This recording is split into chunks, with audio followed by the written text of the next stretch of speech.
going to get right into Necrotech Reavers. Let's get into that bio.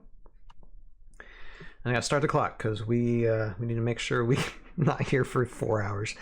Okay, Necrotech Reavers. All right, look at them guys.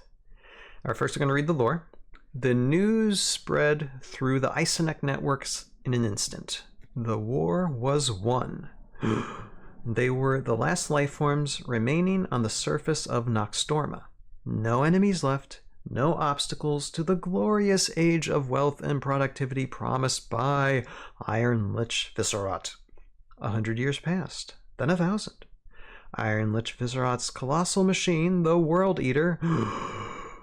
Wow. Can we get a big World Eater, please? Bored ever deeper beneath Noxtorma's crust. Meanwhile, the Reavers asked the same question over and over. When will the equation be complete? When will prosperity begin? The answer was always the same from Viscerat and his deathless lords. Soon. It's like any parent. But prosperity never came. Instead of bountiful silene deposits and magnificent necrotech enhancements for every common soldier, there were cuts. Resources were directed to Viscerat's private laboratory,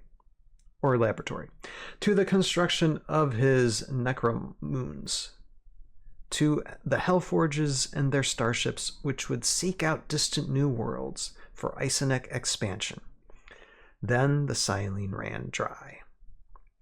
Some Reavers chose to starve, faithful to the end. Others turned on their comrades, scavenging what they could from their corpses. Messages from Viscerat's laboratory became less frequent until they fell silent altogether. Geothermal tremors worsened. Something terrible was happening to Noxtorma itself. But the Reavers barely noticed. Each day had become a ravenous struggle for survival. In the days before the shattering, the Isonek devoured each other. When the Valkyrie Vidar first beheld these grotesque fusions of flesh and cable sitting through the charred ruins of Noxtorma, he recoiled in horror. Their flickering ocular sensors, skeletal jaws, and the eerie blue vapor hissing in their canisters, they were nightmares made real. Yet his vision would not relent. He watched them tear through ancient war machines to survive, ripping out circuitry and weapons, grafting twisted remnants of metal to their own rotting frames. He did not know their names, he did not know their history, but he recognized their genius, their madness, their raw, relentless will to endure. And just moments before Noxtorma collapsed entirely, Vidar summoned them to Valhalla. Whoa, that was intense, and that took nearly 3 minutes. This is, this actually kind of gives me vibes like if anybody's watched the old Planet of the Apes. I'm not talking about the new stuff, the old stuff. Yeah. To where doesn't matter where you're at in the timeline, eventually you're going to come to the total annihilation of Earth, and it seems like this is the cycle that Noxtorma is in. No matter where you're at in time, someday this is what's going to happen. It's very well written. It gives a nice vibe of what's the term? I was going to say that's pretty decent world building there. Annihilation, but Ragnarok. It's like their version of Ragnarok, Yep. So there isn't much classic Heroscape lore in this that's tied to, just more new Heroscape, with the exception of Vidar. Jeremy, what are your thoughts on this real quick before we move on to the card? It's pretty good world building. I'm always excited to see, because this was Dandelion's job. They got to work on this, and they also worked on the previous Isonek.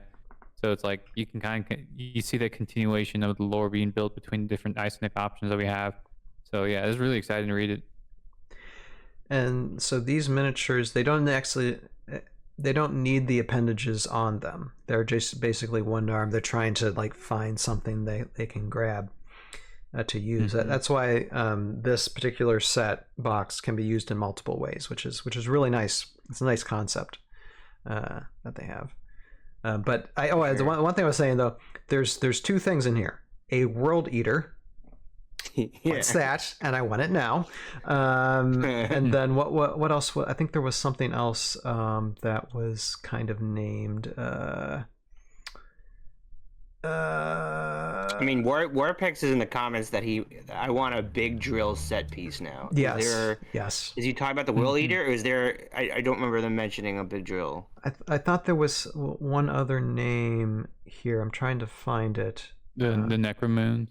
The Necromoon, yeah. It's like I don't. That's figured. Just interesting. I don't know if you can make that into a unit, but it's just big stuff that could end everything, and that just seems kind of cool. But it's interesting how it's basically civilization that ends up destroying itself, because this is what the ultimate end to the race of all these furry woodland creatures who arm themselves. Basically, they become tied to this technology, and this is the end of that. Okay, anyway, let's get to the card, because we're already 6 minutes into this and I haven't even read the card. Necrotech Reavers. Isonec common squad, so we get a common squad from them. Reaver, merciless, medium 5, life of 1, move of 5, range of 1, attack of 3, defense of 4, 65 points.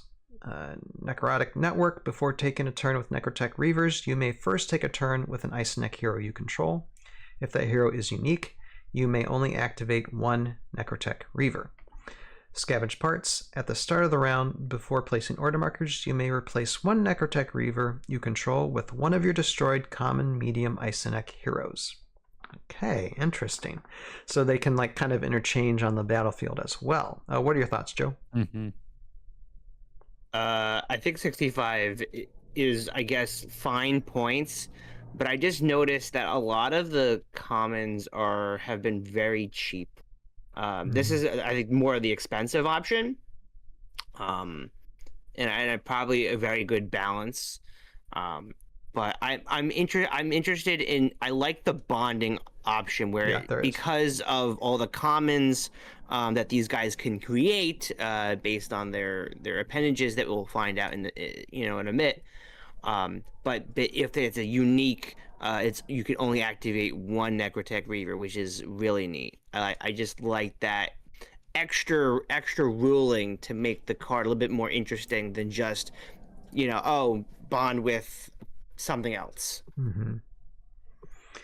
Right. So Jeremy, what do you think of this card?